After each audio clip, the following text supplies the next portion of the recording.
What's going on, YouTube? JT is Born here, and welcome back to another edition of After the Movie. Currently in my theater parking lot, back-to-back days. That's right. I did the Barbenheimer double feature, if you will. Not the same time, but, within the time span of each other. I saw Oppenheimer, the new film written and directed for the screen by Christopher Nolan. Stars Cillian Murphy, Robert Downey Jr., and hundreds of other very talented actors and actresses that occupy the rest of this film. I mean, it's a Chris Nolan film. It's going to attract anybody. Downey Jr.'s in there. Matt Damon, Emily Blunt, Gary Oldman shows up, like other random actors who would pop up who I've seen in other Nolan films from time to time. So, yeah, this is a big, huge ensemble cast, and it would take all day to list them all. So, just letting you know, there's a lot of actors in this movie. But the film itself tells the story of the man who is considered the father of the atomic bomb, J. Robert Oppenheimer. It tells a little bit of his life beforehand, a little bit of his life, some of his life leading up and during the process of the Manhattan Project, if you will, and then the post of that, like the post Hiroshima, post Nagasaki. And it's a fascinating exploration of a man who unleashed something that changed the world forever. And it is a very long movie. It is a 3-hour dialogue heavy, intense movie from start to finish.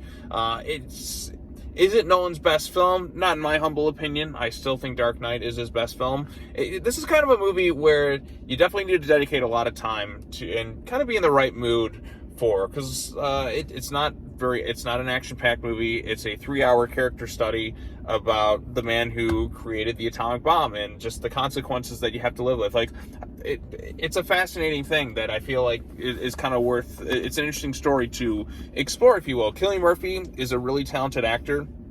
This is his first. He's been in a bunch of Christopher Nolan films, and this is the first time he gets to take center stage, and he really does do a good job. Like, he keeps you interested from start to finish, and the supporting cast is pretty solid all around too, but it's Cillian Murphy who really is the scene stealer in every scene that he's in, especially like the scenes where he kind of you get to see like where he doesn't really say much, and his eyes kind of tell you the story. For instance, when it's kind of right after he's kind of talking about, like, right after the bomb was kind of dropped on Hiroshima and Nagasaki, if you will, and you kind of get this moment where he's kind of come to this horrific realization about the power he's kind of unleashed. I mean, what kind of toll does that take on somebody? And I think the movie does a good job kind of exploring it, and it does leave on a bit of a haunting note, if you will, about what just kind of happened and the consequences that they're going to have to live with it for the rest of his life, and just the horrors of unleashing a deadly power. Now, this is something that's kind of been explored in other movies too. Even something, and I know I'm wearing a Godzilla shirt, which kind of is fitting in a way because of Godzilla was a series created as a result of Hiroshima and Nagasaki. They're trying to tell the story in Serizawa and the whole oxygen destroyer power situation. It's kind of it's an interesting exploration to kind of see that unfold in an Oppenheimer film. It is a cautionary tale at its core, if you will, about what went into making of the atom bomb and why it was done. They show this guy in all sorts of different lights. You get to see him. He's considered a bit of a hero at times, considered a villain, if you will, in the sense of what he's created.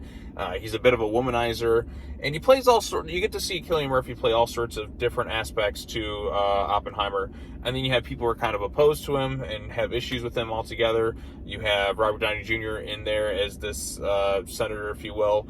And like, he has issues with Oppenheimer, which are kind of explored throughout the movie and what he had to do. You get to see the aftermath of the Manhattan Project and how he kind of rose to prominence. And then you had a bit of almost like a court case, if you will. Like, I don't know, it's like a hearing or something about his allegiance to America and if he's a traitor and what he was set to do. It is an intense movie, and it is a beautifully shot film.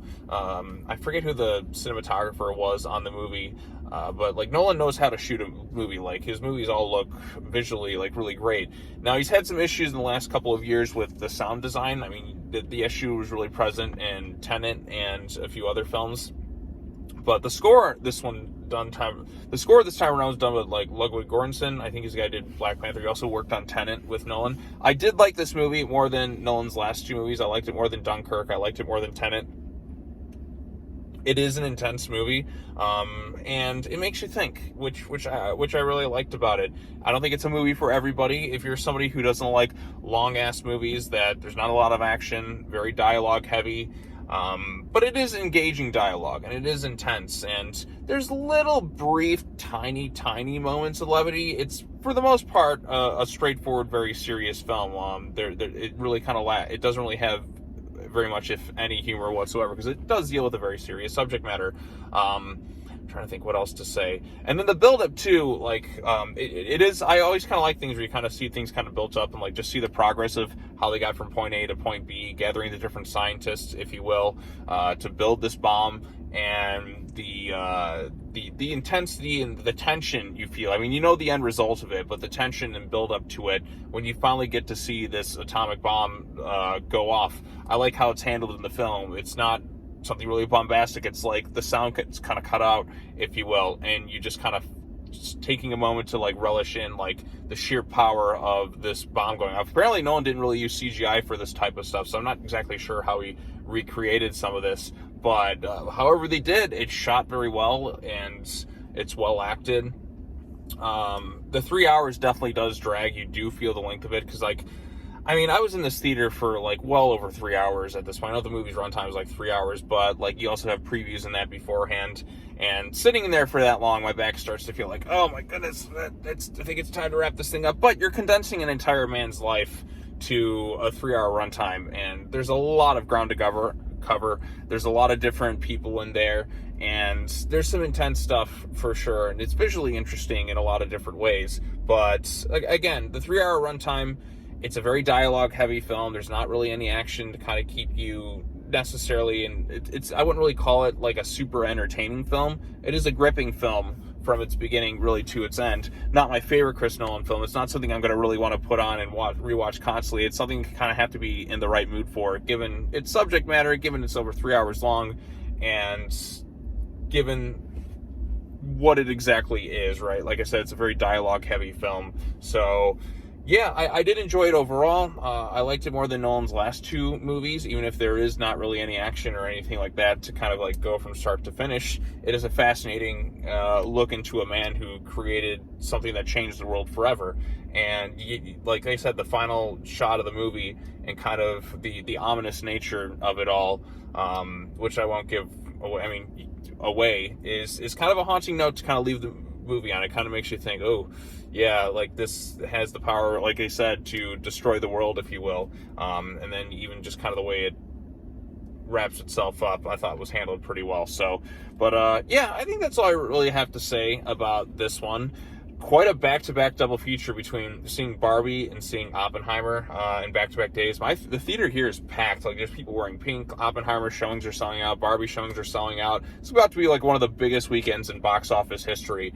And it's crazy to think about. Like I said, I see so many people dressed in pink, walking around dressed as Barbie and Ken. That movie is going to be gargantuan huge in its opening weekend. And even though I was really mixed on the movie overall, there's some things I definitely really liked, and then there's some things that, well, not so much. But and between this and Oppenheimer, it's a great kind of like really stark contrasting like double feature, if you will.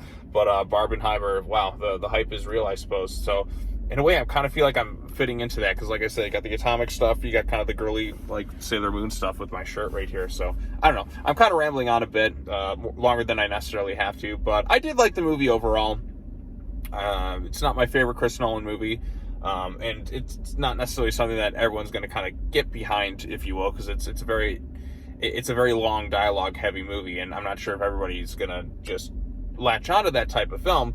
But for someone like me, I thought it worked overall. It's not something I'm going to revisit constantly, and maybe I'll pick it up again and watch it down the road, but it's kind of like a one and done movie for a while, and then maybe I'll watch it like late at night or something, like a little bit later on down the road or something. But it is a lot of movie to kind of sit through. So not like my favorite movie of the year, not anything like that, but I do think it's a solid film overall. So there you go. I've rambled on long enough. If you've seen Oppenheimer, if you've seen Barbie, or seen anything this weekend, let me know in the comment section down below. Be sure to like this video, share it with your friends, subscribe to the YouTube channel for content, all that other fun stuff. And I'm going to try and get some more after the movie's out. Probably I'll get another one out maybe tomorrow, and then I got other stuff I got to work on. But this is a fun sit through. So or I wouldn't necessarily call it fun. It was good to, you know, see this and Barbie back-to-back nights, I suppose. But anyways, that's all I have to say. As always, take care now. Bye-bye then, and I'll see you all in the next video. Peace.